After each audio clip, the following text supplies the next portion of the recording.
Malungkot pong ibinabalita ng GMA Network ang pagpanaw ng aming minamahal na kapuso at kaibigan, si Mike Enriquez. Siya po ay 71 taong gulang. Si Mike po ay halos 2 dekada nating nakasama gabi-gabi dito sa 24 oras. Mahigit 20 taon din siyang naging host ng public affairs program na investigador.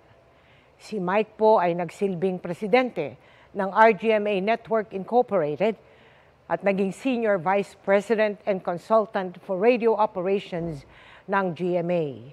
Siya rin po ang host ng Super Balita sa umaga at saksi sa Double B, sa Super Radio DZBB.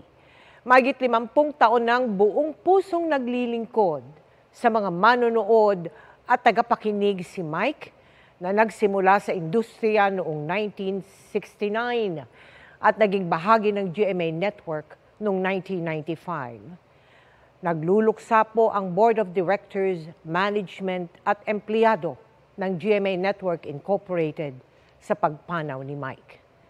Ayon sa GMA Network, ang kanyang dedikasyon sa industriya ay magsisilbing inspirasyon sa lahat.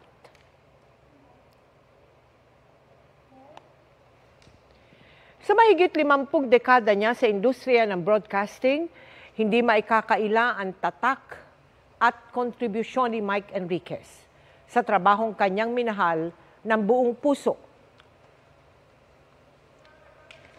Siya po ang kasama natin.